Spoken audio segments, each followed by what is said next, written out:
Contrary to the rumors that you've heard, I was not born in a manger. I was actually born on Krypton and sent here to save the planet Earth.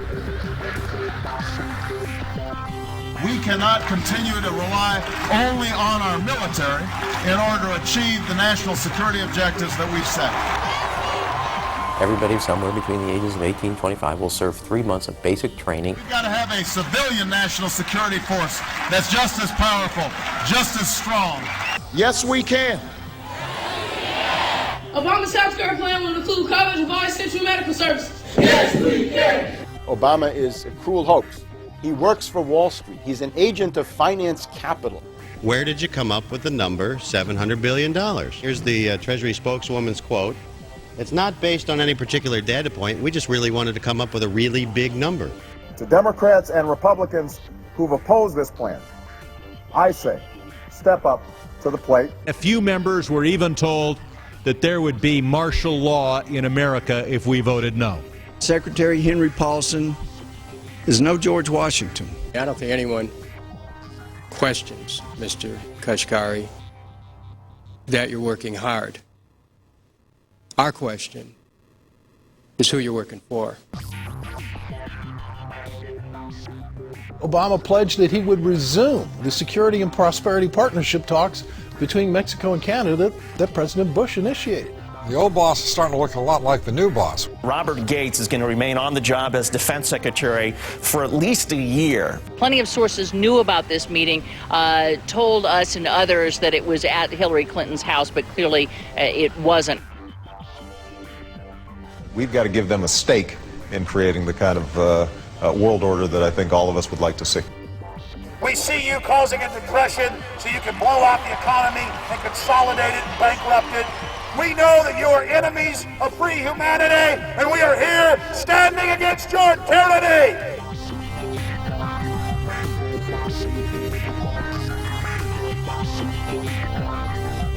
The Obama deception. The truth strikes back.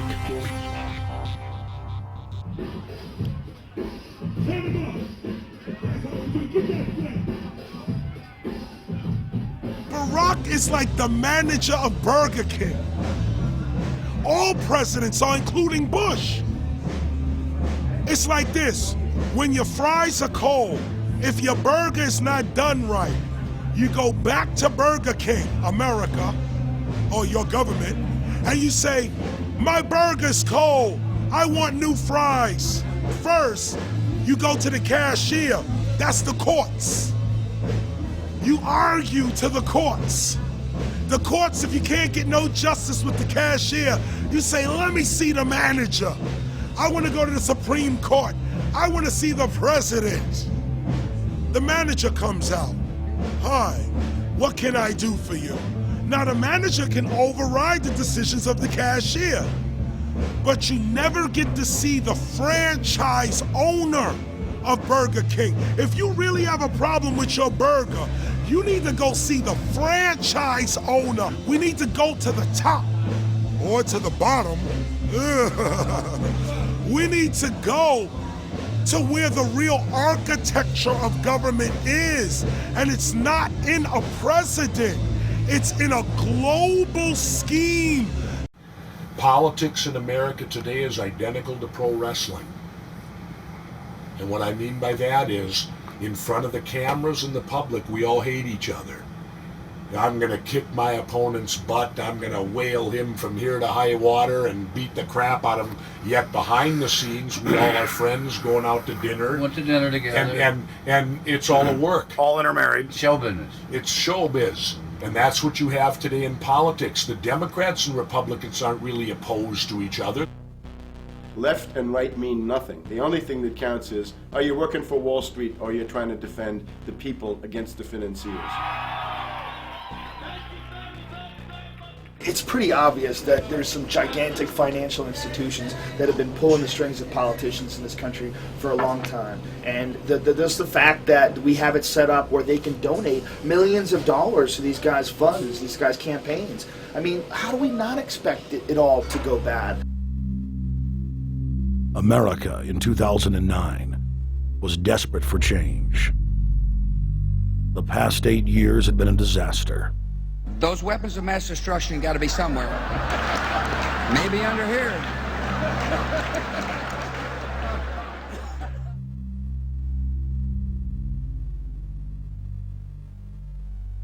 George W. Bush, who had claimed to be a conservative, had tripled the size of the federal government, shredded the Constitution, and destroyed the image of the United States worldwide. Nope, no weapons over there. Endless wars, over 1 million dead Iraqis, and more than 5,000 dead U.S. troops. The Patriot Act, warrantless domestic wiretapping and spying, the end of posse comitatus, the rise of the treasonous North American Union,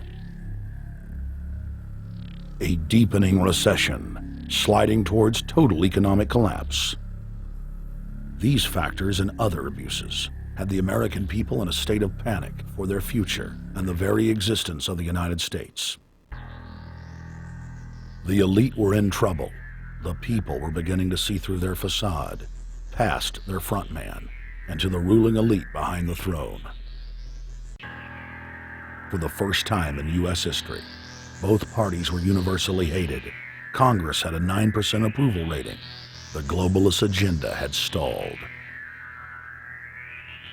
And then, onto the scene came a man who promised change. Change we could all believe in. Barack H. Obama promised to end the war and bring our troops home fast. He pledged to uphold the Constitution and to stop the federal government from spying on the American people.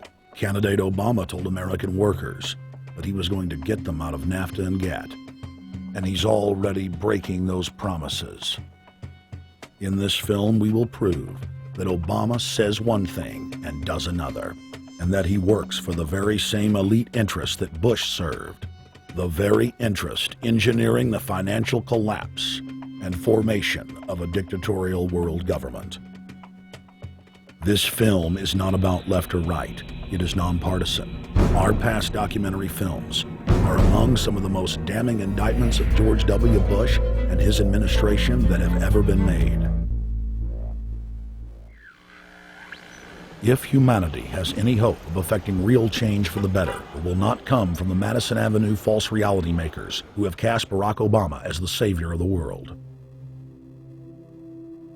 To alter our course from tyranny to liberty, to defeat the corrupt elite, we must get past the puppets and confront the real power structure of the planet. Now we can see a new world coming into view. A world in which there is the very real prospect of a new world order. Webster Griffin Tarpley is an accomplished geopolitical analyst and historian. Among his scholarly works are the unauthorized biographies of George Herbert Walker Bush and Barack Hussein Obama. Since Bush the elder made his speech at the United Nations back in September of 1990 talking about the New World Order, I think I've become confused about what's actually going on in the world. The New World Order is a more palatable name for the Anglo-American world empire. It's the planetary domination of London, New York, Washington over the rest of the world. It's hard to get people to join that or think they have a part in it if you call it the Anglo-American world empire. If you call it the New World Order, then people in India or someplace like that or the European Union might think, well, there's something in that for us too. But that's not what it is. It's the Anglo-American New World Order. It's really the old world order. It's the British Empire morphing into the American Empire. The U.S.-British world empire is what you're going to get. Combines of powerful men have always battled with each other over the levers of power. Gerald Celente is recognized as one of the world's foremost trends forecasters and is the founder of the Trends Research Institute. People that are knowledgeable know that the fight that this country has been waging since its inception is for the central bankers not to take over the country. And that's why people like Andrew Jackson were elected. And that's why people revere people like Thomas Jefferson and others. The takeover's happened, and it's a corporate takeover. Agents of the Bank of England attempted to assassinate President Andrew Jackson on multiple occasions because of his resistance against a private central bank being set up in the United States. And it was something that Abraham Lincoln warned. And this is, by the way, why I believe he was assassinated. This is the Lincoln quote. "The money powers prey upon the nation in times of peace and conspire against it in times of adversity. It is more despotic than monarchy, more insolent than autocracy, more selfish than bureaucracy. I see in the near future a crisis approaching that unnerves me and causes me to tremble for the safety of my country. Corporations have been enthroned. An era of corruption will follow, and the money power of the country will endeavor to prolong its reign by working upon the prejudices of the people until the wealth is aggregated in a few hands and the republic is destroyed. Wall Street has killed Main Street." So I know how unpopular it is to be seen as helping banks right now, especially when everyone is suffering in part from their bad decisions. I promise you, I get it. Up until about the Kennedy assassination and the beginning of the war in Vietnam, the United States is a very powerful engine for world progress. It's the assassinations, the Kennedy assassination, and the others in the 1960s, the beginning of the Vietnam War, and the beginning of the absolute domination of the Wall Street Group over every other interest. Nobody else counts except the Wall Street money masters.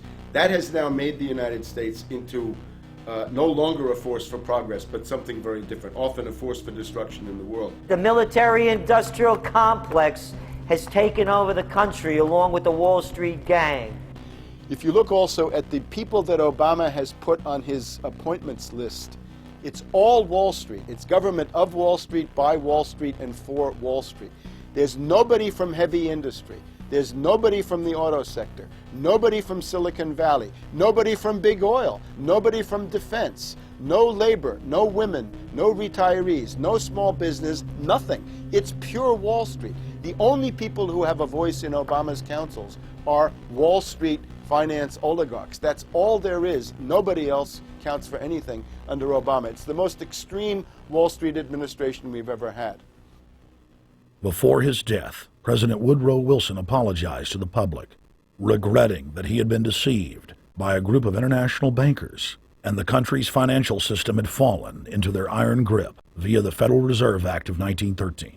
Whether sought or unsought by the military-industrial complex, the potential for the disastrous rise of misplaced power exists and will persist. Dwight D. Eisenhower, he warned the people that the military-industrial complex was taking over the country. Only 3 years after leaving office, President Eisenhower's prophetic warning concerning the threat posed to our system of government by the military-industrial complex came to pass.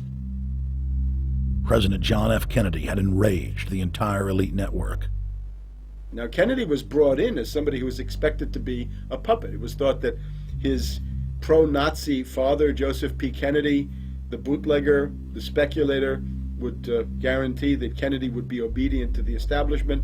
They thought that Kennedy was a sex maniac who could be manipulated through all of this, but it turned out that through his personal suffering, Kennedy had discovered a personal sense of himself which went beyond just being a puppet, and he began to think about things like economic recovery, world peace, having a space program, making deals with the Soviets, cutting the Federal Reserve down to size, and a whole series of other things. Executive Order number 11110, signed by President Kennedy, began the process of abolishing the private Federal Reserve. Kennedy was also pushing for real civil rights reform and had begun the process of pulling the troops out of Vietnam. The last time you had an actual president was Kennedy. The oligarchs took swift and decisive action. When John Kennedy attempted to take the government back from the robber barons, he was brutally murdered. The message to future U.S. presidents and leaders across the world was clear: do as you're told or die. John Fitzgerald Kennedy was the last true president of the United States. And until the globalists are removed from power, we will never have another real one. The other thing about the American presidency you've got to remember is that this is a puppet post. It's automatically going to be a puppet post. The idea that Obama is somebody who's going to come in and exercise real authority when he's obviously been chosen and given everything that he's got by these financiers. Presidents are now little more than corporate pitchmen who take all the political heat, while the controllers remain in the shadows, safe from public scrutiny. Hip-hop icon KRS-One is not just known for selling millions of albums. He has led a tireless crusade against youth violence and has been a strong voice for human rights. If they controlled it before, what makes you think they're not controlling it now? The country was on a verge of revolution. They threw a black man up. Now we like this. They give him the money, they give him the bundling, they give him vote fraud, they give him the media whores, they give him goons, they even have elected officials making threats to put people in jail if they criticize Obama in public. All of this is the mark of a puppet. And that means that he is a puppet, actually more of a puppet than anybody else, more of a puppet than Mrs. Clinton would have been, even more of a puppet than McCain. He's the maximum puppet that we've had certainly since Jimmy Carter. They put a black face on the New World Order, and now we all happy. KRS ain't buying it. In the real executive power structure, the president serves the military-industrial complex, itself owned by the international bankers. If there's a revolution, the population just throws out the prime minister or president. The elite stays in power because the public is never aware of who the real enemy is. In Evian, France in 1991, standing before the Bilderberg Group, the apex of the world government power structure, David Rockefeller defined the New World Order as a system of world government serving the international banking elite. For decades, the banker-owned media would attack anyone who dared to warn the public that a dictatorial world government was being constructed right under their nose, and that national sovereignty was being deliberately destroyed. And now, after years of denial, the media and the elite themselves are proudly announcing that not only is world government real, but it is the answer to the financial crisis that they carefully engineered. Suddenly, the Wall Street Journal tells us that the North American Union is here, and that getting rid of the dollar for a common currency with Canada and Mexico is good. The Financial Times of London, published by a member of the Bilderberg Group, crowed that a dictatorial world government had been kept in the shadows for our own good, and that it was now time for it to emerge from behind the curtains of national security. White House Chief of Staff Rahm Emanuel stated on record that they can't let this crisis go to waste. You never want a serious crisis to go to waste. And what I mean by that, it's an opportunity to do things that you think you could not do before. And Henry Kissinger, who gave Barack Obama his first job out of college, told national television that the economic collapse was a great opportunity to bring in the New World Order. He went on to say that Barack Obama was the perfect person to sell it to the world. But he can give a new impetus to American foreign policy, partly because the reception of him is so extraordinary around the world. I think his task will be to develop an overall strategy for America in this period when really a new world order can be created. It's a great opportunity. It isn't just a crisis. In June of 2006, our team traveled to Ottawa, Canada, to gather intelligence on the shadow government's agenda for the coming years. I think that's the Queen. Investigative journalist and best-selling author Daniel Estulin had been tracking the Bilderberg Group for more than 16 years. His moles inside Bilderberg informed him that the elite were planning to first run the price of gas up to $150 a barrel, unimaginable in 2006. He also reported that after suckering the middle class back into the stock market, the group was going to implode the subprime mortgage market and destroy public confidence. Well, one of the things that we're getting from this morning's conference was about the energy crisis, the price of oil. The afternoon conference, which started about 4 o'clock, 4:30, they were talking about one of the American delegates, I wasn't told who exactly it was talking about the the concern that the American citizens have had with the housing prices going down, so they're not investing that money. So what they needed to do is they needed to create the illusion that everything is going well. So what they're going to do over the next year and a half, is to bring the market back up to 1998, 1999 levels. They got to get all the suckers to invest whatever little money they have left over, and that's when they're going to make the economy bottom drop out. They need to destroy the economy because as we're running out of oil, when people don't travel, at least that's what they're saying, when people don't travel, when people don't have money, they don't travel, they don't spend any money, which means you don't waste a lot of oil and natural gas. That's the afternoon. So how does this source, I mean, just ballpark, I mean, so you have the sources of... Well, actually, there are two people who are members of the Bilderberg Club. It's actual members? They're members of the Bilderberg Club who for years and years and years have been going and participating in all the conversations. They've always been dead on, always. And last year they said the oil prices are going to go up to 150. At the time it was 39, it went up to 76, basically doubled. If it doubles again, it's going to be back to where these people say. They attack Iran and will it on it. Year after year, Estelin and other reporters like Jim Tucker are able to report on future events with stunning accuracy, all because they know the agenda of the Bilderberg Group. The Bilderberg Group sits at the top of the world power structure. 125 of the richest and most influential individuals on the globe make up its membership. From Istanbul, Turkey to Chantilly, Virginia, we have tracked the elusive Bilderberg Group. Bilderberg always insist on a media blackout.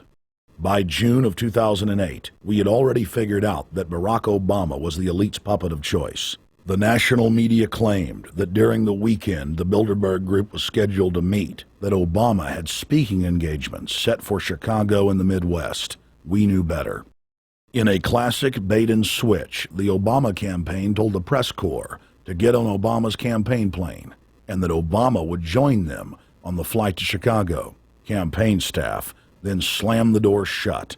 The fawning press had been shanghaied as Obama's campaign aircraft lifted off without Obama. Robert, why were we not told about this meeting and that the senator wouldn't be on our flight until the doors were shut and we were about to taxi to take off? Again, we had a desire, Senator Obama had a desire to do some meetings. Others had a desire to meet with him tonight in a private way, and that's what we're doing. We set up these meetings. They're being done tonight. Again, Is there more than one meeting? Is there more than one person with whom? I'm not going to get into all the details of the meetings. I don't know that I've got a ton more different answers for all of your questions. Obama wasn't going to Chicago. He had a meeting to attend, a secret meeting. Initially, it was believed that the secret meeting took place at Clinton's Washington, D.C. home. Obama's spokesman denied that, but won't confirm where the former rivals met. He also declined to comment on their topics of discussion.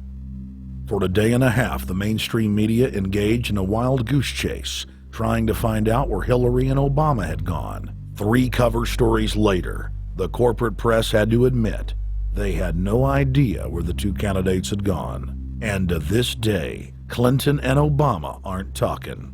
Plenty of sources knew about this meeting, told us and others that it was at Hillary Clinton's house, but clearly it wasn't. In 2008, the trail led us to the Westfields Marriott Hotel, right outside Washington, D.C. We just flew into Washington, D.C. We're driving to the Westfields Marriott. Tomorrow, the hotel's closed throughout the week into the weekend for the Bilderberg Group meeting. We're going to check in the night before. They're going to kick us out tomorrow. So we're going directly into the belly of the beast. The hotel will be filled with at least 5 spy agencies: CIA, Defense Intelligence, Mossad, European Union security. We checked into the Westfields Marriott 48 hours before hotel guests were scheduled to be thrown out ahead of the annual meeting. The building was nestled in the heart of the military-industrial complex, with the National Reconnaissance Office and Raytheon just a stone's throw away.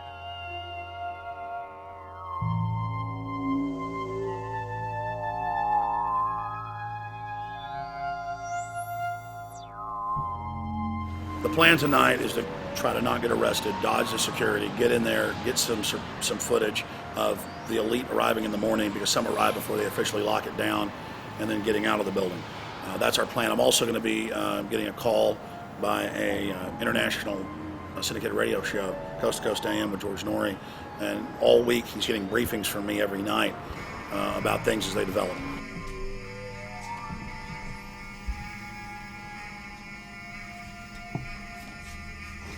George, we're sitting here in the room. As the phone rings with your producer, Tom Danheiser, to put me on, the fire alarm goes off. So everybody is exiting the building. I know this is a setup. They timed it exactly when this happened. Open the door. I want them to hear the fire alarm. Open the door. I want people to hear this live to the 16 million people listening.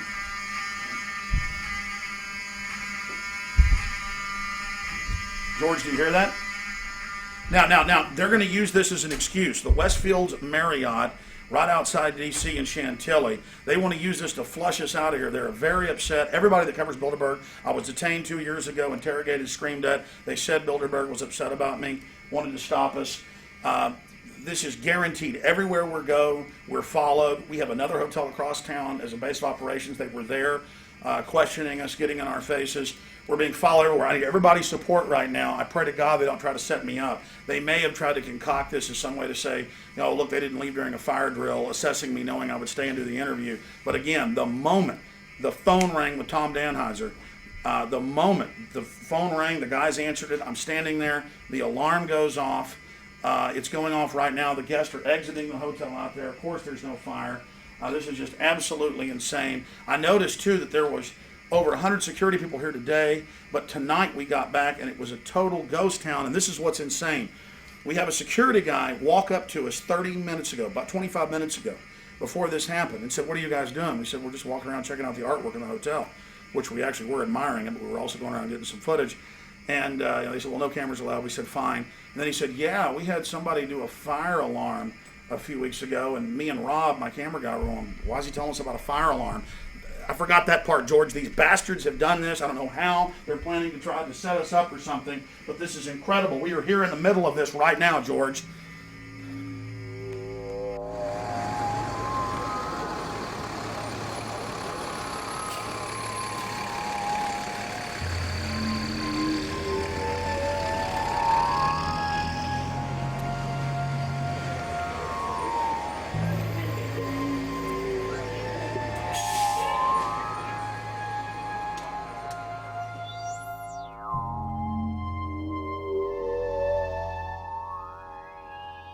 There you go, stay there, keep it locked.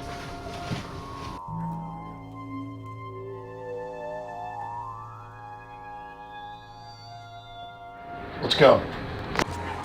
Let's get out of here now, Richard. Don't screw around anymore. We got out of here on exactly the right time. Is this the way out? Yeah.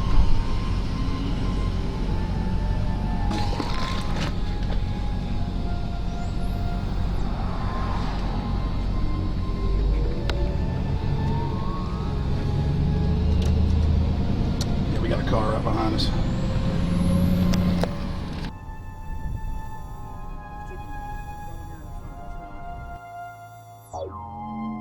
You made about, what, 5 turns and the 6 turns, the same car's following us? Now he looks like he's following us into a... He came out of Bilderberg, he came out of the Westfield. He's being a little bit subtle, but... Not too. So there he is. That's him over there in the blue green, car. yeah.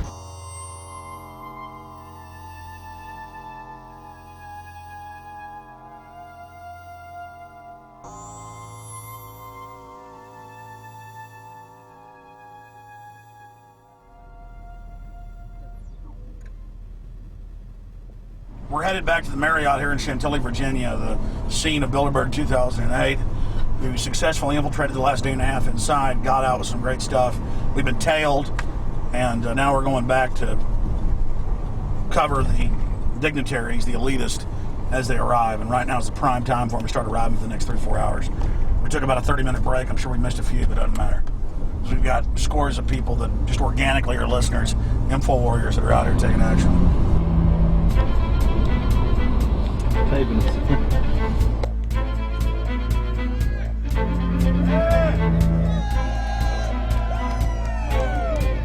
Yeah!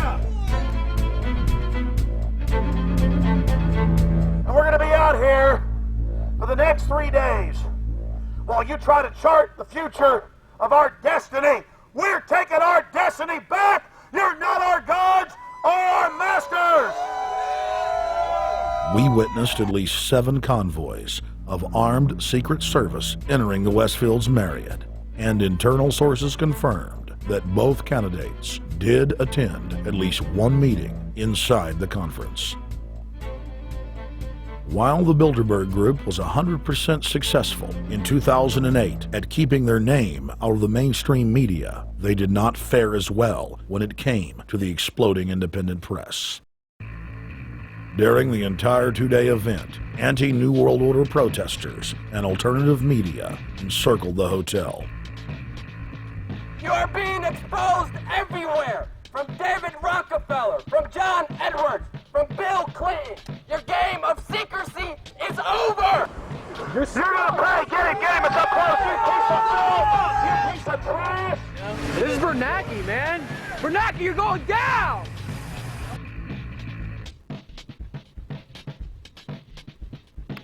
Obama, we know you're here, Obama. You cleared your schedule for the next 3 days. We know you're in Virginia. Arch criminals! New World Order scum! We are not your slave scum!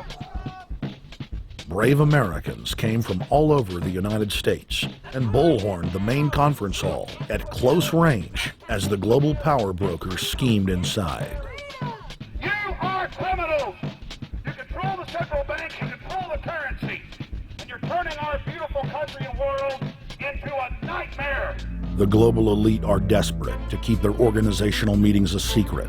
They are keenly aware that if the population discovers that policy is being developed covertly by powerful special interest, the people will revolt. It is our duty to expose these criminals. It's a criminal act under federal law for federal officials to have private meetings to discuss world policy with non-federal workers. So everybody from the State Department, Treasury Department, White House, Defense Department, and others who show up, as they always do, they're committing a criminal act simply by being here to attend a secret meeting with officials from other countries to discuss U.S. policy in the world. So literally it's a criminal act.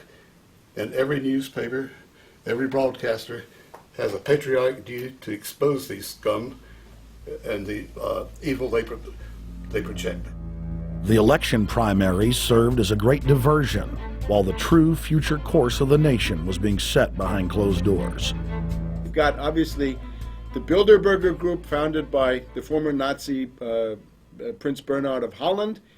You've got the Trilateral Commission, founded by David Rockefeller's Zbigniew Brzezinski. They're the ones who ran the Carter administration. Everybody in the Carter administration, from Carter and Mondale and Volcker and Brzezinski, were all members of the Trilateral Commission. Founding member of rap sensation Public Enemy, Professor Griff, gave us his view of the Obama phenomenon. Barack Obama's been given a pass by the Blue Bloods. He's been given the okay by certain secret societies for them to let him in. I truly believe imperialism and fascism needs a facelift. And that facelift is going to have to be black. And the reason why I believe that, simply because I think they're trying to go into Africa. Well, they're already in Africa. But they want to totally control all the natural minerals that they're going to need to carry themselves into the 21st, 22nd, and 23rd centuries. You follow me? So I think they have to go through a phase of galvanizing the masses of dark-skinned people that truly believe that change needs to come, but the change that they're talking about is not necessarily change for the better as far as the masses of the people. It's probably a better change for them. It's not going to change for us, the little man on the totem pole. And no one looks at the agenda. Long as he positions himself right, have the right tie on, have the right smile, repeats the slogans over and over and drives it home, the average American is just going to swallow it hook, line, and sinker. And we don't even know what the agenda is. Writing in his 1964 book, With No Apologies, Senator Barry Goldwater said, The Trilateral Commission is intended to be the vehicle for multinational consolidation of the commercial and banking interest by seizing control of the political government of the United States. The Trilateral Commission represents a skillful, coordinated effort to seize control and consolidate the four centers of power: political, monetary, intellectual, and ecclesiastical. What the Trilateral Commission intends is to create a worldwide economic power superior to the political governments of the nation-states involved. As managers and creators of the system, they will rule the future. Bilderberg issues executive decisions and prime directives to its subdirectorates for implementation. The Trilateral Commission takes the Bilderberg Group agenda and executes it through regional roundtable groups throughout Europe, Asia, and the Americas. The Council on Foreign Relations serves as the managing roundtable group in the United States sector. The Council on Foreign Relations has dominated every administration since the days of FDR. The way in which they make policy and rule is that they are a polycentric oligarchical system. You have to be a finance oligarch. Remember, this is not a society ruled by generals, not by priests, not by bureaucrats, not by demagogues, none of those, but by bankers. Bankers rule, and the bankers set up these institutions. They set up things modeled on the Royal Institute for International Affairs, Chatham House, and the Milner Round Table of the period right after the Boer War, so even before World War I. You had the British setting up these round tables, institutes with publications and conferences, and this is how they make policy. Upon Obama's inauguration, members of the Bilderberg Group, Trilateral Commission, and CFR flooded into every position of power in the executive branch, replacing Trilateral Commission and CFR members who previously filled the positions during the Bush administration. When you look at the U.S. ruling class, you'd have to say that they're a really pathetic bunch of failures and bunglers. They are a miserable excuse for a ruling class. And that's one of the big problems we have, is you go from Clinton to Bush to Obama. What stays the same is the ruling elite that gives these puppets the orders that they act on. And these orders are wrong-headed, let's say, to say the least. They're basically bankrupt. They're going to lead to the collapse of this civilization. What they're doing is using the existence of the United States as a formerly powerful nation state to act out their Wall Street fantasies of world domination and maintaining their capital structures and maintaining their system of looting. And this can't be done. So the basic question is, they've hijacked our country and you got to take it back from them. You've got to drive Wall Street out of the government, and at that point you'd have a reasonable chance of getting back to prosperity and some kind of peace and order in international affairs. We had a chance to speak with economist and author George Humphrey. They have created a power elite. And we're not talking about the millionaire down the street. You can't even be a member of their club unless you're a multi-billionaire. And friends, this is not about rich versus poor. This is about a very, very small handful of the worst criminal element on this planet, manipulating and destroying the good people of this nation and of this world. About this Obama with change. Look at the people he's put in to mastermind the economic recovery. Larry Summers. I love it. Every time they talk about Larry Summers, he's always brilliant. He's another brilliant one.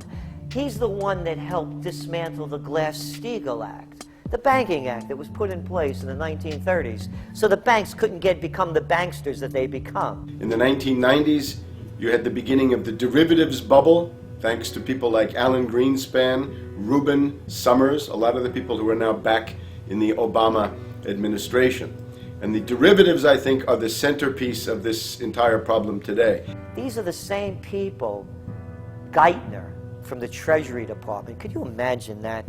Now we have the U.S. Treasury Secretary, who also is a Robert Rubin protege of the Larry Summers Group, that dismantled Glass-Steagall and broke apart the regulations that would have prohibited the banks and brokerages from becoming these criminals.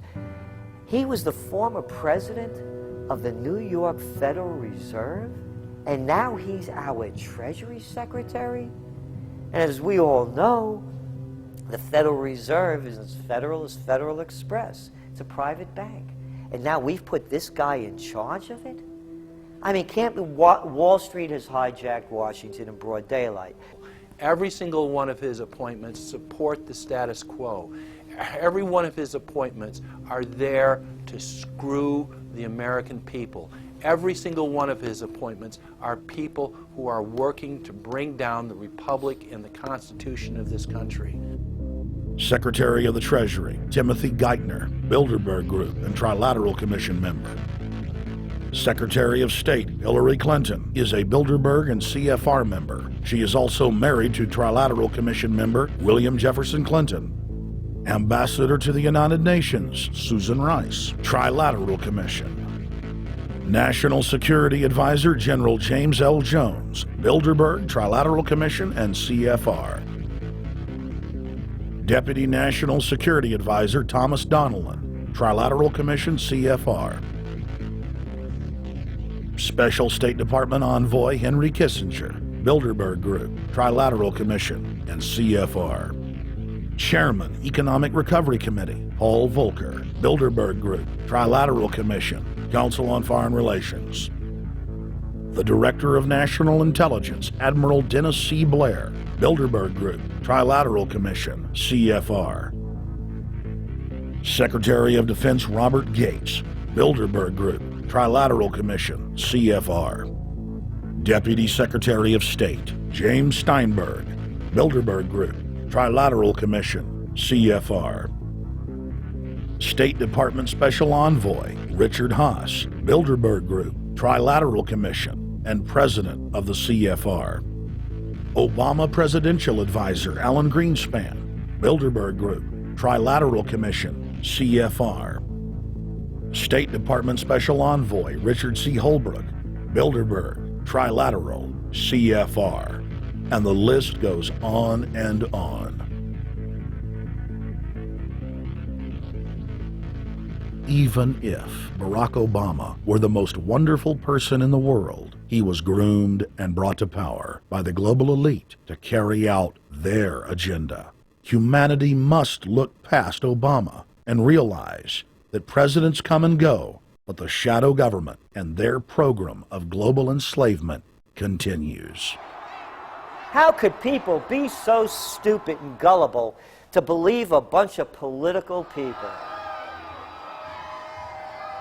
So people who voted for Obama were trying to express, I think, first of all, something worthwhile. The hatred for Bush, Cheney, the neocons, the desire to punish the Republicans for their adventures, their police state, and their economic depression.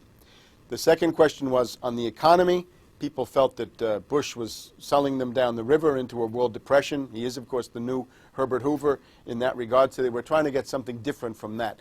The tragedy, of course, is, and this is really why Obama was groomed and prepared over a period of almost 30 years now, that Obama is there to frustrate and to deceive all of those hopes. Obama is a cruel hoax. He's a bogus sham. He's an absolute denial of everything that you'd expect from an American president. It is very disturbing to see well-meaning people falling for high-tech propaganda over and over again. It happened after 9/11. The American people en masse were swept into a mob psychology, irrationally throwing their common sense to the wind and doing whatever the administration told them to. The general public eventually caught on to the fact that George W. Bush was a deceitful thug and that the economy was in freefall. In the midst of it all, Barack Obama was there, speaking out against the abuse of the people at the hands of the establishment. With the election of Barack Obama, the world rejoiced that the United States was no longer in the hands of madmen. But unfortunately for humanity, this was another vicious fraud. I want to like the guy. He speaks gently, he's intelligent, he seems to be a man of peace. He is just as charismatic as they come. But you know what? Is that a tree is really, really measured by the quality of its fruit. And when you kind of put away all the flowery words, when you put away all the rhetoric, when you put away all the rock and roll music, what he does is what's important for the people of this country, starting with the truth. Obama is notoriously a liar. He promised that he would get out of Iraq, I think within 16 months at some point. We had Samantha Power telling the Scotsman that he wouldn't be bound by those promises, and sure enough, he's now not going to be bound by those promises. Obama pledged in hundreds of speeches and interviews that within 6 months of being elected, he was going to bring our troops home from Iraq. But after he was inaugurated, the story changed. Now he said that they would look at bringing some of the troops home in 16 months. 2 weeks later, his story had changed again. Now the administration would look at bringing the troops home in 23 months. Well, Obama's already fudging. He's fudged since day one in this election, where he first said we're getting out. Well, now it's a timetable, and now it's da-da-da, because they're getting to him. They're understanding that, and he ain't going to be able to get him out because people more powerful than him got us in. When he first ran, remember, he was going to take the troops out. I get in there, troops come home. Day one. There is no military solution in Iraq, and there never was. I will begin to remove our troops from Iraq immediately. And then that went to 16 months. And now he's going to add, they're saying, another 30,000 or more troops to Afghanistan. Next, he sent 30,000 more Marines to Afghanistan, doubling the total number of forces in the crosshairs. Barack then announced that he was going to move missile systems into Eastern Europe to encircle Russia. But after all, what should we expect after he kept Bush's Secretary of Defense Robert Gates? The outcome of this policy is if you're constantly meddling near the Russian borders with these fascist creeps, IMF, NATO agents like Yushchenko of Ukraine or Saakashvili of Georgia, or these Kaczynski twins in Poland, or various collections of people in Latvia, Lithuania, Estonia, you're tied to these gangsters, and if they decide to start a war, that rapidly escalates into thermonuclear World War III. This is worse than the neocons. Bush and Cheney never got as far as Brzezinski, Soros, and the other people running Obama. Barack Obama swore that he would vote to repeal the Patriot Act, but then he voted for its reauthorization. Obama decried the Bush administration's illegal warrantless wiretapping of the American people. Then he voted to legalize it. Obama pledged that he would filibuster any attempt to give retroactive immunity to the telephone companies, the telecom companies, except he then turned around and voted for that bill. Most people don't know, for example, that he voted to reinstate the Patriot Act and more government wiretapping. Candidate Obama told desperate factory workers in speech after speech that he was going to renegotiate NAFTA and GATT to make it more fair for American workers.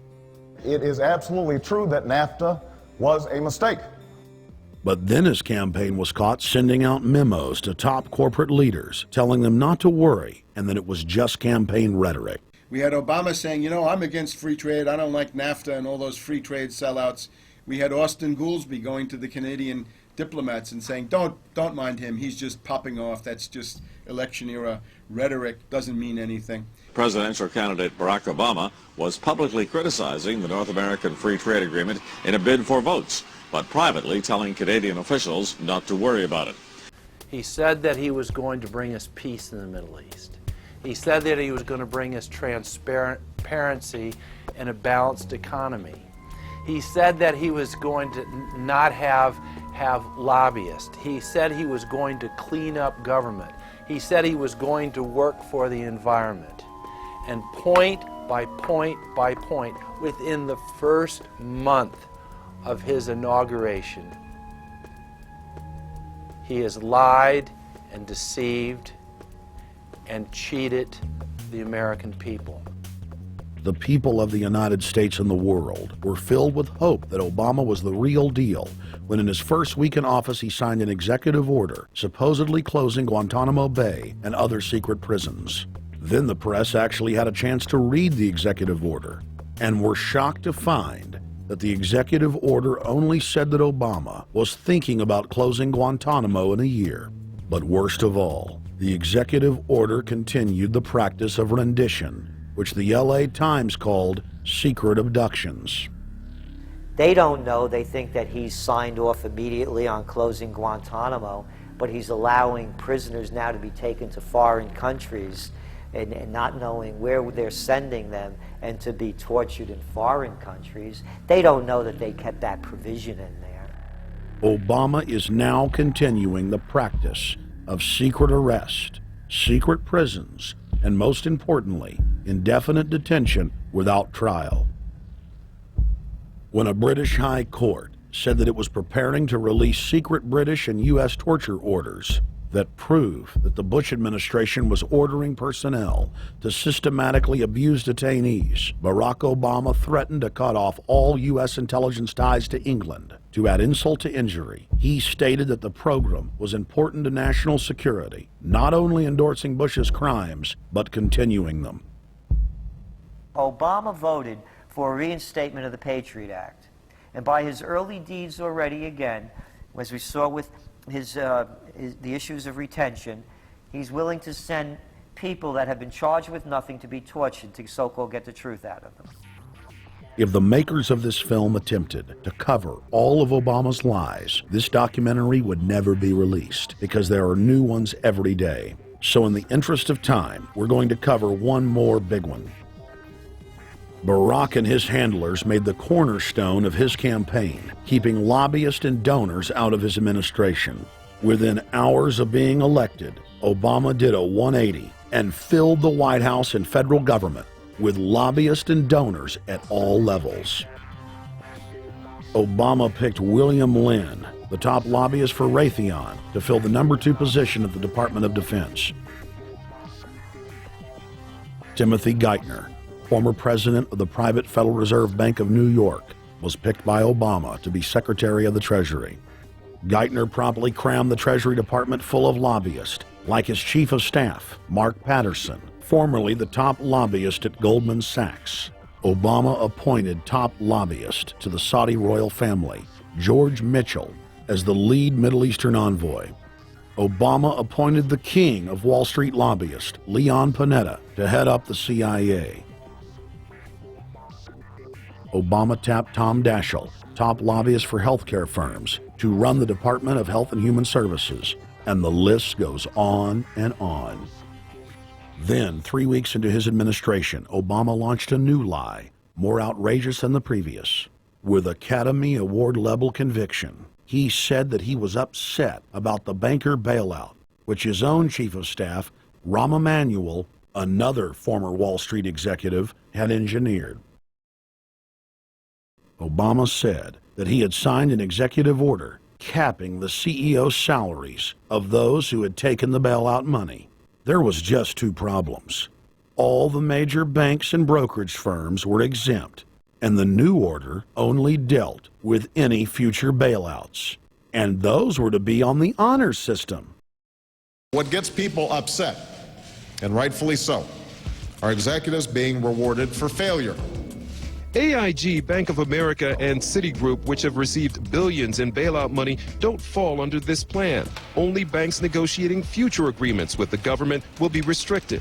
But this appears to be built on an honor system, and White House Press Secretary Robert Gibbs had a hard time explaining how enforcement would work. Well, let me get, I will get clarification from Treasury on that. Generally speaking, this is already the biggest liar and the biggest disappointment that we've seen in recent history. And again, qualitatively beyond the rather low standards set by Bush the Elder and Clinton in terms of delivering on promises. Bottom line, Obama is a fantastic actor and an even better liar. His track record is clear.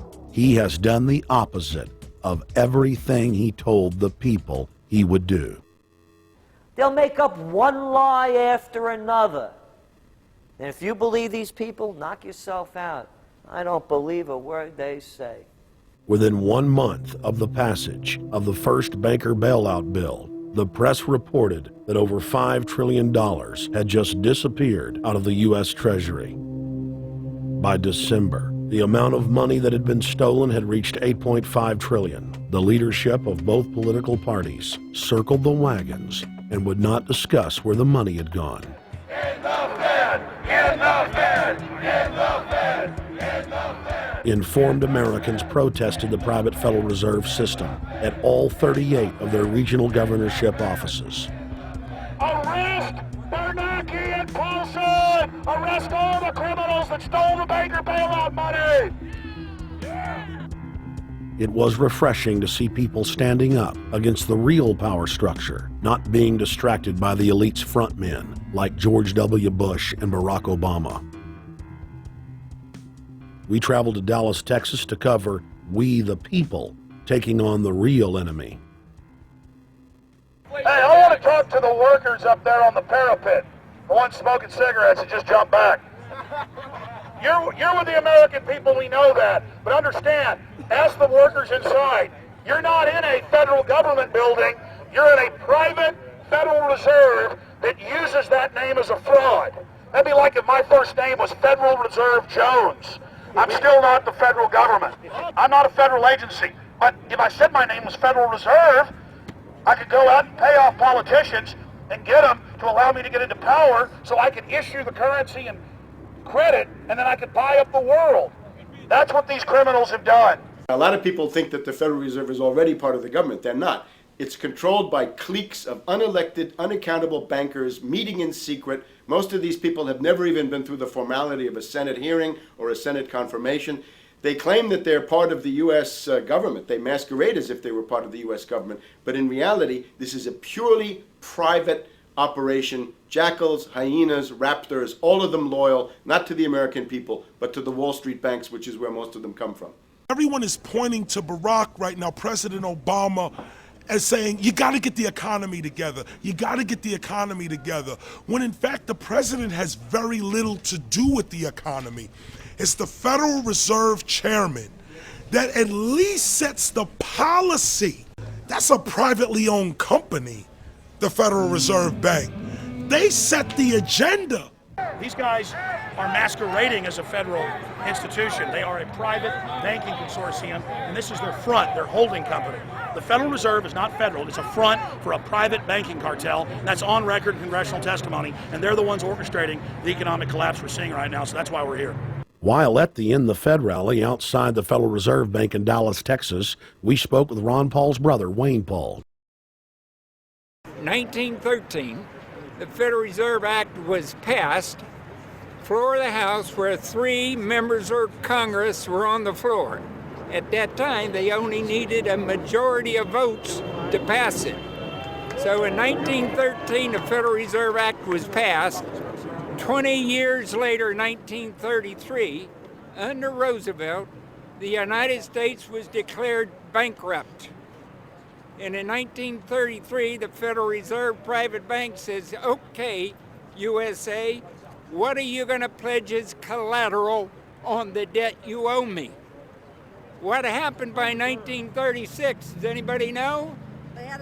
We instituted Social Security system, and you and I and our children and our children's children were pledged as collateral on the debt of our government to the Federal Reserve. And that's where we're at today. It took 20 years to make this country bankrupt, and since then, our government has operated under emergency powers of our government. It is not the president that makes the decision in this country. It's the Secretary of Treasury who turns around and is put in there by the Federal Reserve to manage the bankruptcy. We've been in bankruptcy ever since. So to print $700 billion and to give it away, how do they get away with it? The manager of the bankruptcy is told by the Federal Reserve this is the way to go. That's where we're at today. Yes, we should point out, Congressman Ron Paul now has a huge amount of sponsors for a bill in the House of Representatives to abolish the private Federal Reserve crime syndicate. In 1913, the money power of the country was taken away from the people. By constitutional privilege, it belongs with the Congress, but it was given up in the Federal Reserve Act. The Federal Reserve is no more federal than Federal Express, but yet it has the power to determine the direction of use of money in our economy. If we could take that power back and put the Federal Reserve under Treasury, we start to be in a position of being able to control monetary policy on behalf of the United States people. The Federal Reserve is totally private, and Alan Greenspan 2 weeks ago on PBS on Lair NewsHour said on record that they are above the law, the Congress, the President, everyone. No court can do anything. We run America. What is the proper relationship, what should be the proper relationship between a chairman of the Fed and a president of the United States? Well, first of all, the Federal Reserve is an independent agency, and that means basically that there is no other agency of government which can overrule actions that we take. So long as that is in place and there is no evidence that the administration or the Congress or anybody else is requesting that we do things other than what we think is the appropriate thing, then what the relationships are don't frankly matter. Notice what Greenspan is saying. Greenspan is saying the Federal Reserve is beyond the law. And in reality, they are in practice beyond the law. Nobody, as far as I know, has ever audited the Federal Reserve. One of the first things we ought to do when we nationalize the Fed is go in there and find out the audit. Who stole money? Who engaged in corruption? There's a whole series of people going back to Volcker, to Greenspan, to Bernanke, and so forth. Think of the arrogance of private group of banks that have bankrupted the nation by design so they can repo the country. A private group of banks that loaned us our own money back are telling us they're above the law. You are not above the law, criminals. No one is above the law. No one is above the law, and the private Federal Reserve sure as hell isn't either. Since the founding of the Federal Reserve back under Woodrow Wilson, the Federal Reserve has struck out 3 times. They didn't stop the crash of 1929. They didn't stop the banking panic of 1932, 1933. And now they are the cause of the derivatives crisis because they're the ones who inflicted derivatives on the world with Alan Greenspan. Instead of our economy being about goods and services and real products and manufacturing, it's all about these guys, the private Federal Reserve that masquerades as a government entity who controls the issuance of currency and credit. They're the ones that have cut off the liquidity in the market. They told us have a debt-based economy. Then they cut it off once they get us under their thumb and implode the economy so they can consolidate it. And that's what they're doing right now. I mean, it's in their own documents, it's in their own statements. They claim, give us unlimited power, give us trillions of dollars with the Baker bailout bill that's already $5 trillion, not $850 billion as they say. And we'll get the economy going, but they're hoarding the money and buying up other banks that aren't part of the Federal Reserve, buying up insurance companies, buying up roads, infrastructures, media empires, defense contractors. What the banks do is they implode an economy by cutting off credit, and then once things really fall to a low, and they know the low because then they buy everything up and start then putting more money back into the economy, and then they build it back up. So they build us up and then shear us, build us up and shear us. And they're getting ready. All over the world, they're always shearing some country, imploding it. Comes out in their own IMF and World Bank documents. That's just the foreign arm of the same cartel. And these are the people who claim to be the saviors of the economy, the people who have created every important crisis in the past 100 years, the Federal Reserve. So it's illegal, it's unconstitutional, and it's a failure. And I think the failure is what everybody can see right now. Yeah, what they do is they make you think Clinton's evil in running things. Then, oh, Bush will save us. And then, oh, Bush was evil. Now we'll be saved by Barack Obama, but he's just a puppet. But as we get deeper into this phase, when they implode the economy, they have all the money and all the control. But they also like to pose as the savior. So Obama is meant to be the savior during the Depression, and he'll save us with a 1 million person, he said, is bigger than our military, domestic spy force, a 3 million person environmental spy force. So giving people these jobs to be government bureaucrats and spies to go out and manage the other 290-something million Americans. And so this is classical fascism. The communists also do it. Any vertically integrated command and control authoritarian system does this. So they're openly following what the same group of banks did in Germany, Russia. It's in the Communist Manifesto to have a private central bank, because the private central bankers actually wrote the ideas that they had Marx and Engels put out. People go, well, why would the banks want communism? It doesn't exist. They rape us, they consolidate us, they put us into work brigades, they make us slaves, and they say it's a people's paradise. Look at it, boy, you're really doing good. And then they transfer all the wealth of the nation offshore. The globalists are outside all the nations. That gives them safety, and they play countries off against each other. And so that's what we're facing and dealing with. And so they're bringing in classical, hardcore tyranny in the U.S., but we have the internet. We've grown our numbers. The alternative media has exploded. That's why they're trying to move in to shut down and regulate and tax the web, but it's too late for them. They're playing in the 19th century, 20th century rules. It's the 21st century, the century of resistance to tyranny. And so it's going to be one hell of a fight with the people and free humanity on one side and the New World Order on the other. And every one of you out there counts, needs to be involved in this fight like nothing you've been involved with before, because this is life and death. Everything depends on exposing these people. Everything depends on showing the people that this is the New World Order, this is the criminals. We're dealing with the king rats here, the people that are carrying out tyranny worldwide. And either they fall or we fall. Either worldwide darkness and a new age of tyranny and oppression and with a scientific overlay, or a new age of liberty and freedom and a new renaissance. The choice is the people's out there. Okay, we can tell you what's going on. You can check it out for yourself and find out it's true. But don't wait. Investigate now. Get involved now. Go out there and reach out now. We don't have time. If you're looking for the solution, look in the mirror. Look right into the mirror, because you out there, men, women, old, young, black, white, doesn't matter. It's going to be up to you if they win or if liberty succeeds and the people have a chance of having any future. These are cold-blooded eugenicists. These are cold-blooded people who think they're God, think that they're our masters, that think that we're animals. These are the guys that funded Lenin and Stalin and Hitler and Mao. These are the guys, it's all on record, that bankroll this stuff. They are hardcore vicious, and they must be resisted. You're watching the Obama deception. We're going to go right back to the film in just a minute. But I wanted to take some time out in the middle of the film to encourage all of you that are watching it online right now to go to Infowars.com and purchase a high-quality DVD of the film. Or you can go to PrisonPlanet.tv and download a high-quality DivX version to burn to disc or DVD to give to your friends, your family, your neighbor, and your community. I also want to challenge all the viewers out there to take time out to write notes as you watch this film and to check all the claims that we've made for yourself, because I'm confident in the information presented here. And I want you to not trust me, but to know for yourself, to know in fact that Obama is a betrayer and a liar, a Judas goat, a Trojan horse to bring in the one world government.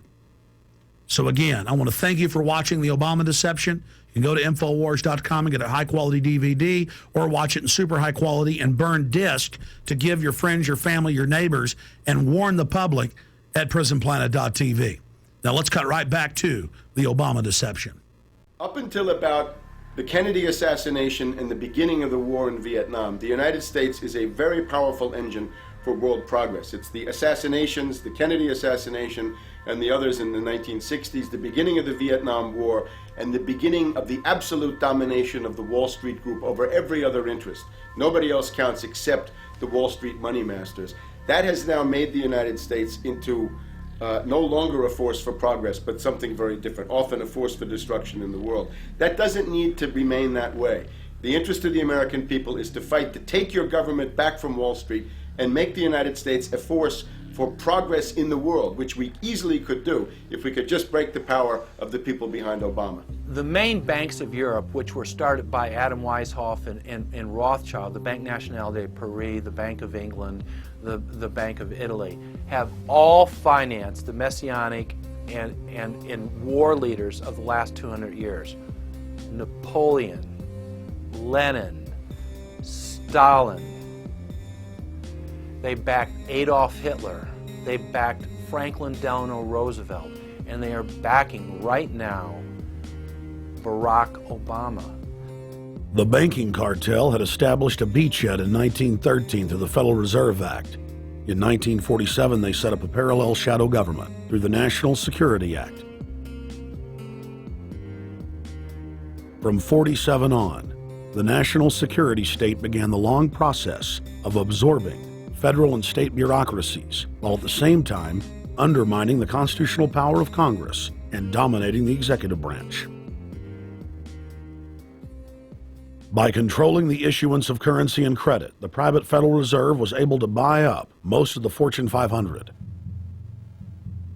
And if a company wouldn't sell, the bankers would unleash federal regulators to run them out of business.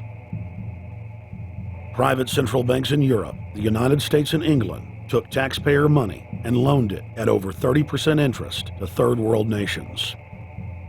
The bankers would then bribe the leaders of those countries not to pay back the loans. Their third world puppets would sign agreements stating that when the country defaulted, the banks would be given all the natural resources and infrastructure of the once sovereign lands. But worst of all, the countries would pledge future taxes paid by the people in perpetuity as profit to the private banks. By the year 2000, there were few nations that had not fallen to the designs of the money power. The globalists were now ready to start their final phase of world government takeover, the destruction of the Western nations' economies. To carry out their final takeover, they first removed banking regulations like the Glass-Steagall Act in the late 1990s. This allowed their front companies to issue unlimited credit to the world and to set up colossal Ponzi schemes, the likes of which the world had never seen. The scams were advertised by the controlled corporate media as completely legitimate. Because of the fantastic returns, private investors, corporations, state and local governments invested heavily. They had taken the bait, hook, line, and sinker. To destroy confidence, in late 2007, the bankers themselves began to badmouth the scams they had created. Next, the central bankers cut off the tsunami of fiat money that they had been using to pump up the bubble. When Congress and the public refused to write the finance oligarchs a blank check, the bankers began to engage in financial terrorism. They said that the world would go into another Great Depression unless their demands were met, further destroying confidence. The stock market instantly had its biggest one-day loss in history, but even that wasn't enough to force Congress to capitulate to the offshore banks. Senator Inhofe of Oklahoma and Congressman Brad Sherman of California, amongst others, told the world that the entire Congress had been threatened with martial law by the White House and the Treasury Department if they didn't pass the so-called banker bailout bill. The only way they can pass this bill is by creating and sustaining a panic atmosphere. That atmosphere is not justified. Many of us were told in private conversations that if we voted against this bill on Monday, that the sky would fall, the market would drop 2,000 or 3,000 points the first day, another couple thousand the second day, and a few members were even told that there would be martial law in America if we voted no. That's what I call fear-mongering. Unjustified. The final version of the bill was kept secret from the Congress until minutes before the vote on October 3, 2008. The Federal Reserve had promised total transparency, that every dime would be accounted for. To Democrats and Republicans who've opposed this plan, I say, step up to the plate. Let's do what's right for the country at this time, because the time to act is now, to prevent the possibility of a crisis turning into a catastrophe. After its passage, the public learned with horror that the bill was really a financial coup d'etat by Wall Street. The bill didn't just give $700 billion to the banks. It was a blank check. And as of February 2009, $9.7 trillion has disappeared into a black hole. Within 24 hours of its passage, Secretary of Treasury Henry Paulson said they were no longer going to use the money to unfreeze the mortgage market by buying bad debt. We went to Congress. Illiquid assets look like the way to go. As the situation worsened, the facts change. I will never apologize for changing an approach or strategy when the facts change. Paulson has, in the meantime, admitted that the subprime mortgage crisis is not the cause, really, of the breakdown of the entire world banking system and the bankruptcy of most of the banks in London and in Wall Street. He said, oh, we're going to buy up toxic assets, but we're not going to worry about subprime mortgages. What he's talking about is derivatives. Derivatives are the center of the crisis. He went on to say that where the money was going was a secret. I believe that banking institutions are more dangerous to our liberties than standing armies. If the American people ever allow private banks to control the issuance of their currency, first by inflation, then by deflation, the banks and corporations that will grow up around the banks will deprive the people of all property until their children wake up homeless on the continent their fathers conquered. The issuing power should be taken from the banks and restored to the people, to whom it properly belongs. Thomas Jefferson, 3rd President of the United States. Secretary Paulson came in with the Vice President and Fed Chairman Bernanke and made all these assurances that there was absolutely a critical, immediate need to get rid of the corrosive derivative products, all the different names for this, ubiquitous, sub-S, retraded credit default swap, blah, blah, blah, blah. Okay? But they talked about them as though they knew what the hell they were. You got the money and you immediately said, what items, what auction? Now, the Treasury just basically cut that out of the bill. And what we have here is a situation where banks are hoarding the money that they're getting from the TARP. They're using the money to purchase other banks. And all of a sudden, the Treasury sent a signal to the banks, forget about it. We're going to give you the money that you want, and you do what you want with it. Unless you direct it specifically, it's not going to happen. I don't think anyone questions, Mr. Kashkari, that you're working hard. Our question is who you're working for. Throughout its passage, President Bush and Senator Obama worked in tandem to get Congress to pass the bill without even having time to read it, despite the fact that in major polls, 98% of the American people were against the bill. The leadership in both parties were for it.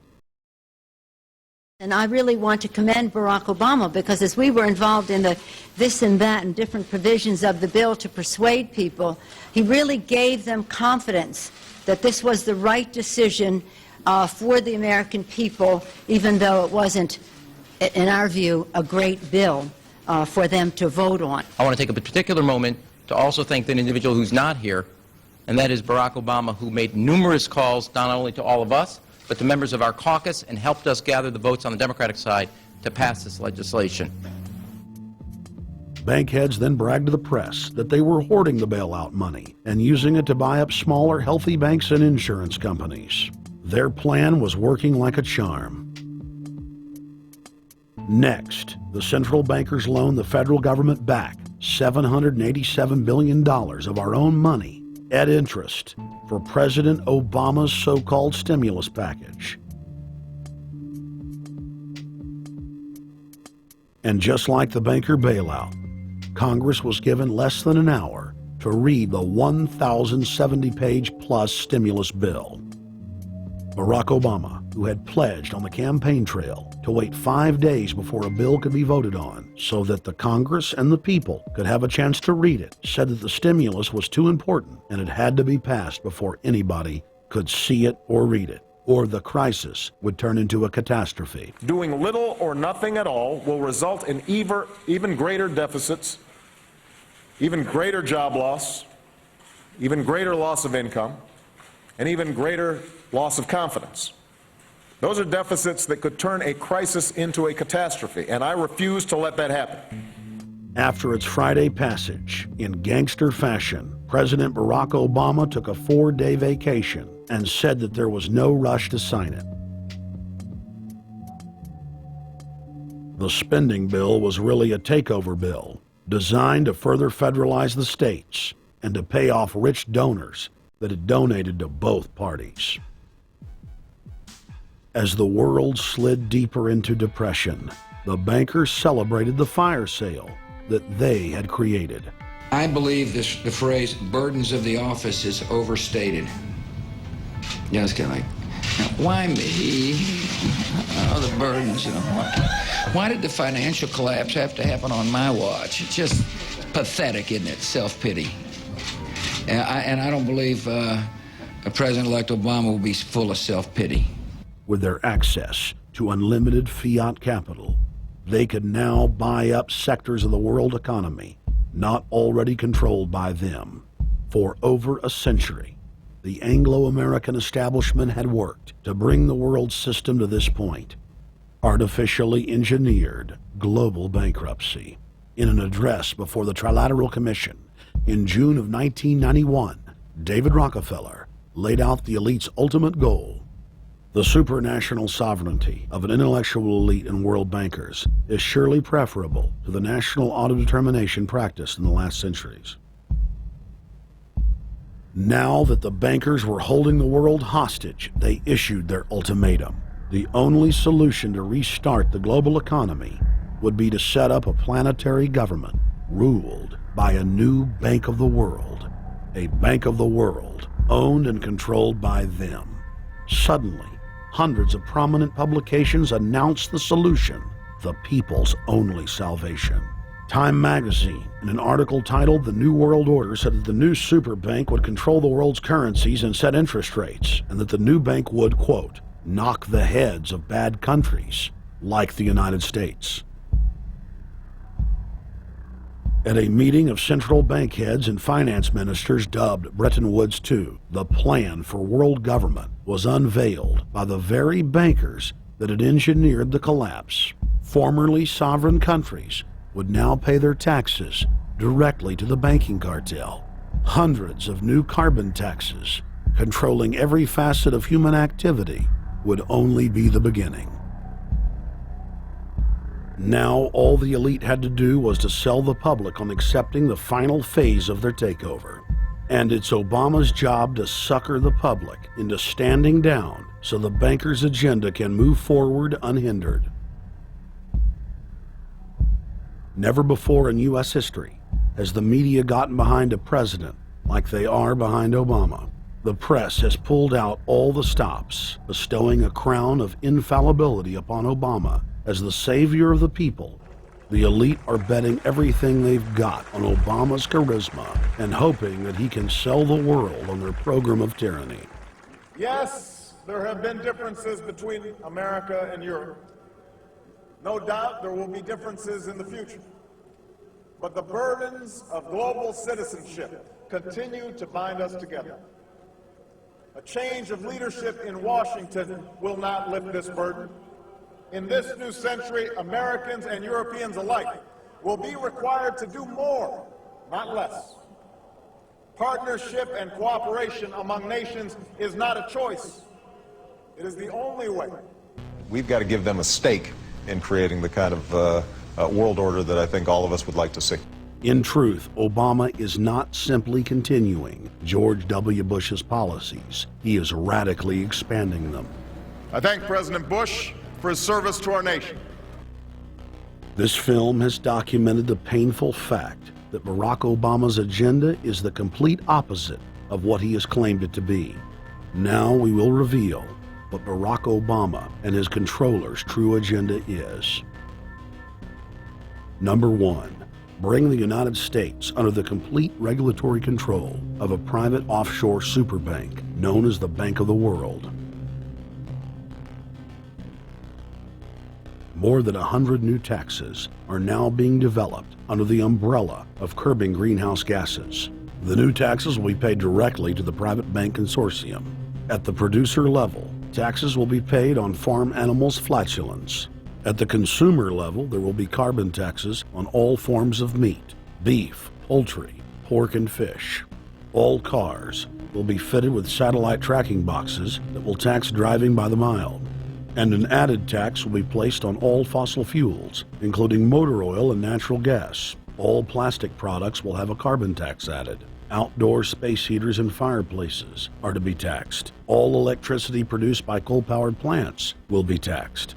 Under the cap-and-trade system, citizens will be forced to pay taxes on thousands of products to private cap-and-trade services owned by Al Gore and other elitists.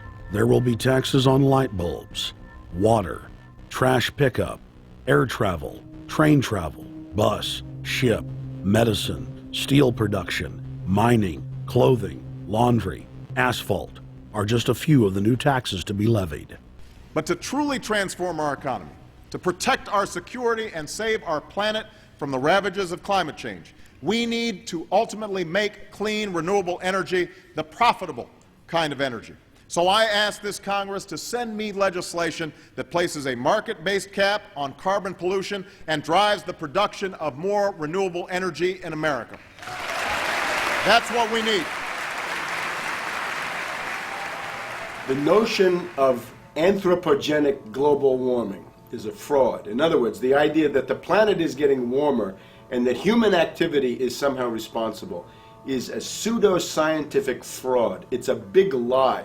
It's a monstrosity. Remember the Nazis, they had race science, race hygiene. They said Aryan blood is different from any other kind of blood. This was, of course, idiocy, a fantastic piece of nonsense. Today, we got something similar. Global warming caused by human activity, and the answer to that is carbon tax plus cap and trade, according to the wishes of Al Gore, Prince Charles, and basically the entire world banking community, the world oligarchy. What they're trying to do with that is to perpetuate the current system where bankers rule the world, financiers rule the world, and the rest of us get the crumbs from the table. But remember, if you try to put on cap and trade and a global warming carbon tax with the idea that you're going to save the polar bears, what you're going to do is destroy human society. You're going to cause genocide on a massive scale. The deaths will be measured in the hundreds of millions and indeed in the billions. Just the idea of global warming means that there'll be no development for Africa, no development for the poorer parts of Southeast Asia, and no world economic recovery of any kind ever in our entire lifetime. So it's important to expose and fight the pseudo-scientific fraud of global warming. One more point about this. You don't need a climatologist to know that this stuff is a fraud. I'm a historian. I can tell you, in the last 1,000 years, we had a period of very warm temperatures called the medieval warm period, where all kinds of grapes and semi-tropical stuff was growing very far into the northern hemisphere. That was about 1100, 1200. It happened to correspond with an all-time maximum of sunspots. Right now, we can say that we're going into another maximum period where there'll be some warming, but we're well within the limits of the medieval warm period. About 1600 to 1650, there was an ice age in northern Europe. The North Sea was filled with ice. The German and Dutch ports and the English ports were filled with ice.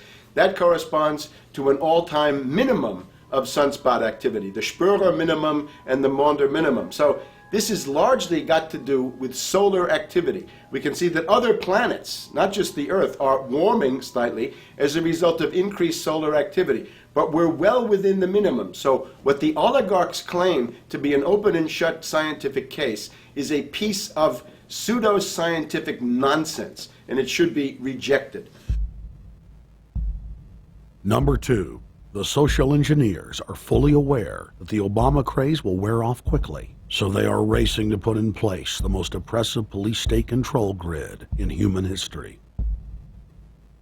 20,000 battle-hardened regular Army troops are now being deployed to patrol the streets of the United States. FEMA is now building giant camps in every region of the country, and the Congress has introduced bills like the National Emergency Centers Act, H.R. 645, which merges local governments and the police under federal control. And as we all know that have watched these things, they're ready for the riots. With these detention centers that are being opened up around the country, with state police training for riot control in the event of economic calamity and food riots, they know what's going on and they're prepared for it. So people better also prepare for it themselves. Anyone that's not prepared for what's going to happen, they deserve what they get, because there's enough information out there pointing to the problems, and they should take all precautionary actions. Next, Obama ordered the Defense Department to issue DoD Directive 1404.10, establishing a 1 million person civilian army under his control. Simultaneously, Obama launched USAService.org. The new website deceptively masquerades as a federal agency, but in reality is a recruiting tool building a separate, completely private army outside of government that takes orders directly from Obama's controllers. Barack Obama has refused to rescind Presidential Decision Directive 51, signed by George W. Bush. The directive plainly states the president is a dictator and that Congress is ceremonial. We cannot continue to rely only on our military in order to achieve the national security objectives that we've set. We've got to have a civilian national security force that's just as powerful, just as strong, just as well funded. President Obama and his Chief of Staff, Rahm Emanuel, have repeatedly stated on the record that all Americans below the age of 64 will be forcibly conscripted into federal service. Citizenship is not an entitlement program. It comes with responsibilities. Everybody somewhere between the ages of 18 and 25 will serve 3 months of basic training and understanding in a kind of civil defense.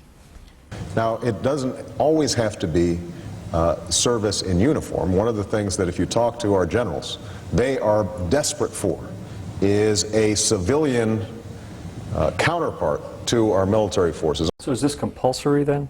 Well, you have to, in a sense, it's required of everybody, 18 to 25, 3 months. And at some point at that point, you do it. Obviously, I'm not going to say perfect legislation. We'll work that process through. Or you could do it during a college summer, or you could do it after high school. If you have a demagogue with a fanatical mass movement of personality cultists who is imposing the program of a group of extreme bankers and finance oligarchs, that's fascism. Obama's transition site, change.gov, proclaimed that middle school and high school students will be forced to serve the federal government.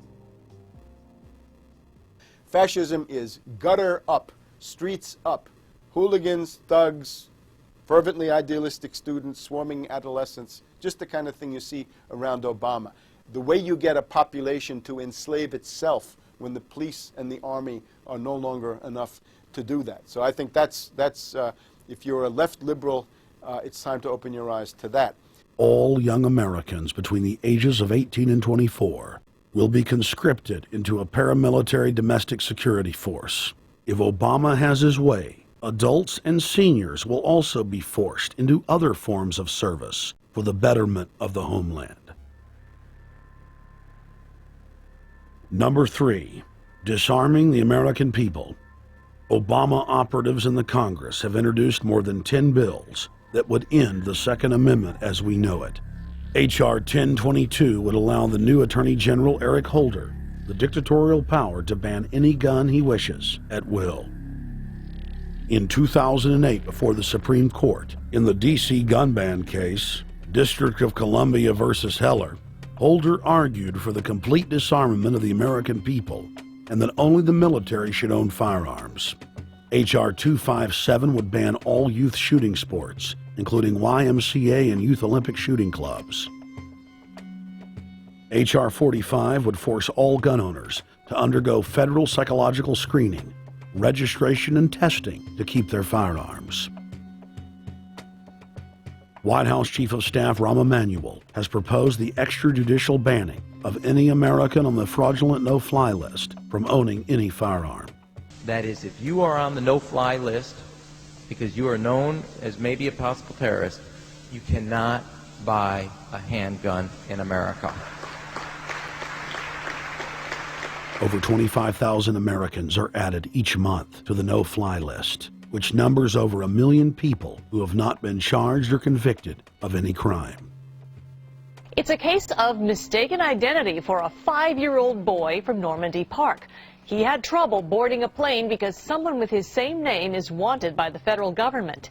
King 5's Mimi Jung is live at SeaTac Airport to explain. Mimi.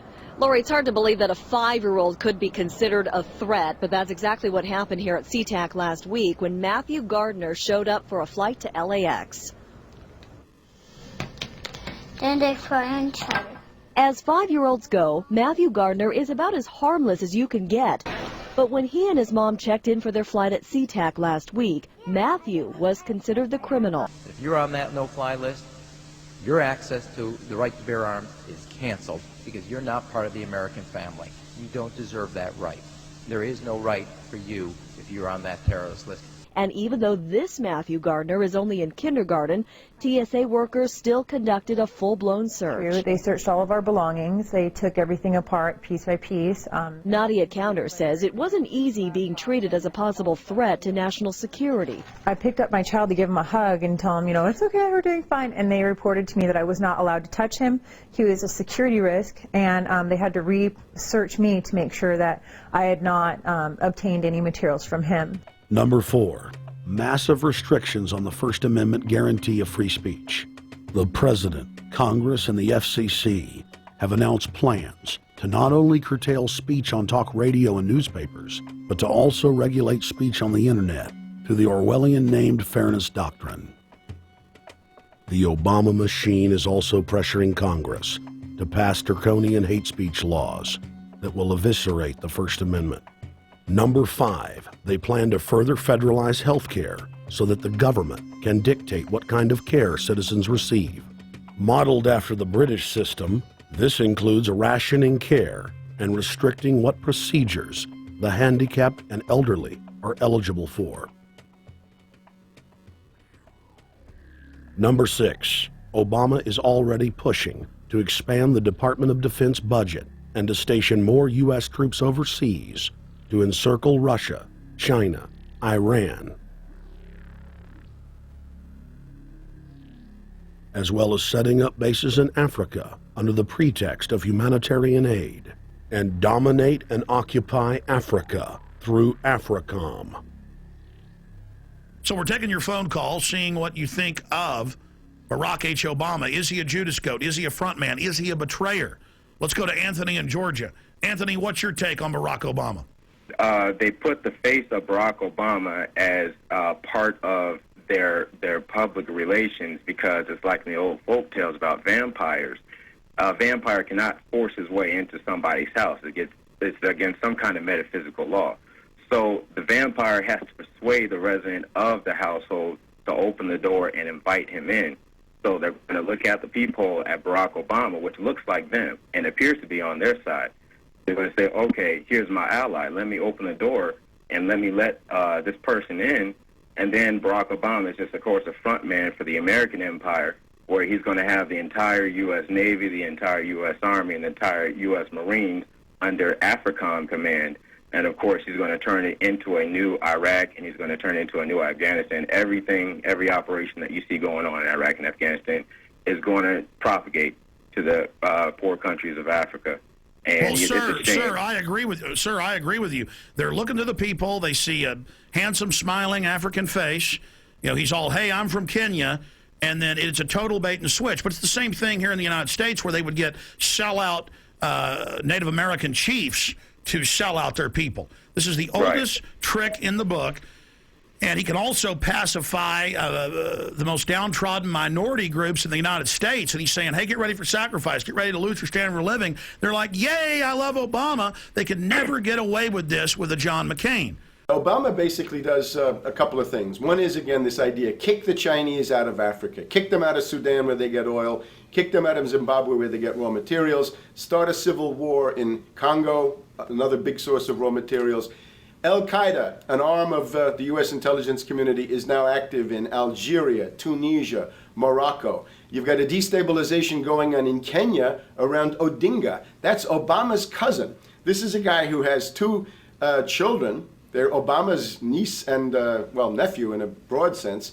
And one of them is named Raul, and the other one is named Winnie, after Winnie Mandela, who did the necklacing and political assassinations in South Africa. So this Odinga is essentially a CIA destabilizing operation in Kenya, and he's got a Odinga Islamic Alliance to crush the Christians in Kenya, but this also reaches into Ethiopia, it reaches into Uganda, Congo, Tanzania, and a whole bunch of other countries in that region. So all of Africa is a battlefield in flames between the U.S. and the Chinese, with Obama leading the charge to kick the Chinese out for geopolitical reasons. Number 7, radically expand federal control over family farms and ranches through the Animal ID and Premises ID system. Number 8, accelerate the merger of the United States with Canada and Mexico under the Security and Prosperity Partnership. He is also accelerating the transfer of remaining federal authority to unelected quasi-governmental bodies like the World Trade Organization. Number 9, Obama must convincingly play the part of the president and convince the people of the United States that the buck actually stops with him. This is critical to the globalist master plan, because in 4 to 8 years, Obama must take the blame, as Bush did, for the New World Order's horrific agenda. At that point, the elite will put a new puppet in the ceremonial seat of power and build him up as the savior, only to tear them down again. And so the process is repeated over and over. For their program to work, it is essential that the people not learn that the presidency is now nothing more than theater, because if they did, the people would stop looking at the pawns and start looking for the king. Through this system of deceit, the elite's criminal agenda can continue forever because the people waste all of their political energy debating the media spectacle instead of investigating the globalist agenda. Number 10, it's Obama's job to sell the public on globalist policies that aren't in the people's best interest. But the overlords have many salesmen. His most important function is to protect the criminal oligarchs from prosecution while they loot the economy worldwide, start new wars, and engage in torture. They're called Generation O, and they were the key to Barack Obama's White House win. During the campaign, Barack Obama used the internet like no other candidate before him, harnessing the energy of millions of his supporters. But the question now is, what to do with this young, eager, energetic army? This gives Barack Obama and his administration contact information for so many people, so next time he needs to push his legislation, he can contact all these people. Kennedy-esque. I feel as though this was like when John F. Kennedy was elected. Shouting, smiles, and tears. It was the scope of Obama's victory that was most impressive. I saw a photograph of Obama playing basketball, and I said, you know what? I see him as a leader, and that's the world that's in his hands. Own a piece of history, commemorating the day the world changed forever. His confident smile and kind eyes are an inspiration to us all. In summation, Barack Obama is a Madison Avenue created fad. All of the crazed Obama worship, being pushed by the corporate media, is scientifically designed to capture the public in a net of peer pressure mass euphoria. If the New World Order can just distract the public for a few more years, the elite can finish constructing their police state control grid. Now, a lot of times, we don't want to know the issue. Right. We don't want to know the issue. We feel, what do you call this thing where you get this false sense of gratification, but because a black man is in office, everything's going to be all right. No, everything's not going to be all right. Yeah. Until you look into the agenda on what the Democratic Party has been about, is about, and will be about, regardless if Barack Obama is the president or not. And that's real. Barack Obama is the perfect Trojan horse. He makes the people feel like they finally have a place at the table, even as he betrays them. I won't have to worry about paying my mortgage. Oh, it's such a blessing to see you, Mr. President. Thank you for taking time out of your day. Never in my life will think that this will ever happen. Sadly, many Obama supporters can't see what's right in front of their faces because they've already invested their very identity in this artificially created cult movement. Throughout history, it has happened over and over again.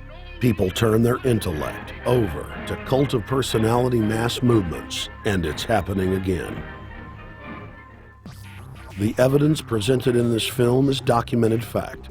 And those that ignore what history has taught us do so at the peril of us all. As frightening as the information in this film is, there are many things we can do to stop the globalist agenda dead in its tracks.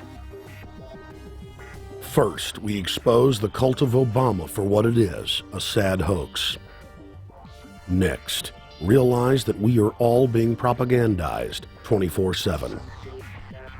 Investigate all information for yourself, be it political parties, the media, or this film. Be aware of the tricks that the elite use, like the staging of false flag terror attacks and other crises. Rediscover the Constitution and Bill of Rights. Promote a culture of true liberty. There is a reason the internationalists are attempting to destroy the sovereignty of all 50 states. They know it is one of the biggest threats to their domination. The federal government has been completely hijacked by foreign interest, and more than 25 states have recognized this fact and are moving to block the New World Order at the state level by declaring their 10th Amendment powers. But most important of all, there is a huge awakening taking place in the United States and across the world against the globalist agenda. Free people everywhere are joining together and saying no to corruption and tyranny and no to world government. This is the center of endurance, and endurance is what wins wars. Not how many people you kill, but how long can you endure. George Washington lost almost every battle he had, but he endured. He out-endured the British, and that's how the battle was won, endurance. And each and every one of you watching this, every single one of you, is just as important as the people who were our founding fathers, as that you are just as important as the Sons of Liberty who met in the 1770s to philosophize about freedom, to philosophize about a republic, to philosophize about a truly free country with a republic. There's 1 billion people on the planet. It only takes one to change it. Are you the one? There may be everybody in your classroom bugging out. Your whole school may be on fire with kids wild and bringing guns in. But are you the one? Nature has a way of abundance. Nature puts out a lot of stuff looking for the one. So if you're going to go along with the trend of let's just kill each other, let's disrespect each other, then you're part of nature's plan as well, to be part of just the excess. But if you think more of yourself than just being the excess, you'll do more for yourself. Are you the one? Everybody's not gonna make it, but you have an opportunity to save yourself. Well, we don't have to look back thousands or even hundreds of years to see how dangerous this present day situation is. We can look back to Bolshevik Russia. We can see the takeover by the Bolsheviks talking about the people's revolution, talking about the positive change. And Lenin came in and then Stalin.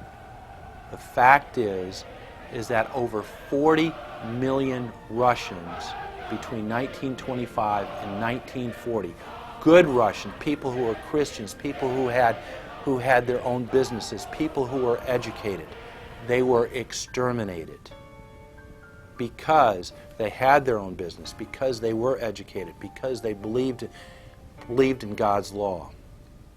We can look over at Germany. Germany was in a very, very terrible economic situation, and this very charismatic leader called Adolf Hitler comes in. He makes the roads good, and he promises a better life for the people. And within 10 years, you see a completely nationalized, centralized, dictatorial situation where millions and millions of people were exterminated. And then we can go to Maoist China. Mao came in, he promised change, he promised a better life, and within 5 years, 60 million Chinese were exterminated. They don't teach that. They don't teach that in the schools these days, and it wasn't that long ago.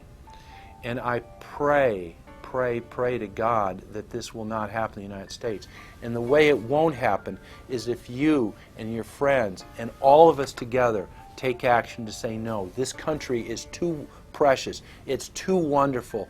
It's too good of a place to lay down as a victim. Greatness could arise once we break the shackles of the government that's holding us back. One thing America has more than any other country is an entrepreneurial spirit.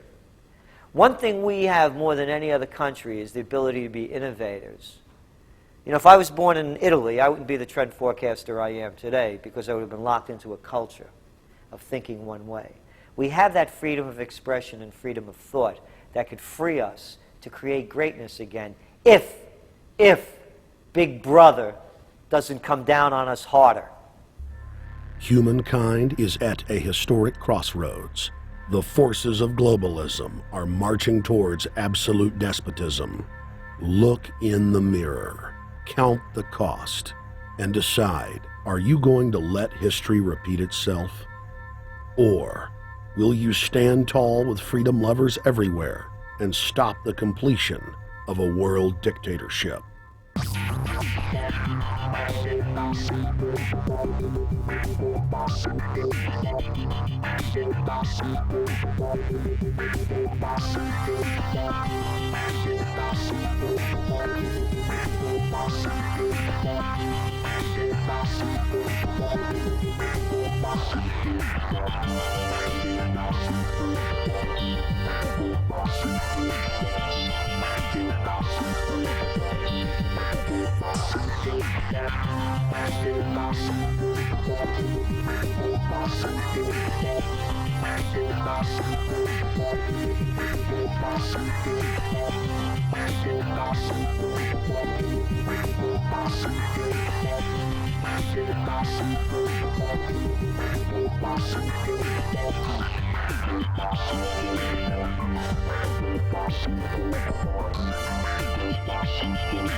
Thank you for watching The Obama Deception.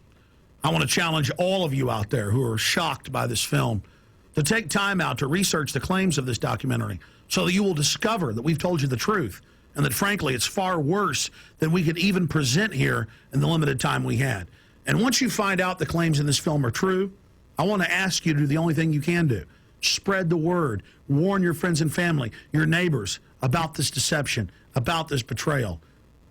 We have to warn the people that Barack Obama, despite his fancy teleprompters and his silver tongue, is nothing more than a New World Order frontman, a pitchman, selling you tyranny.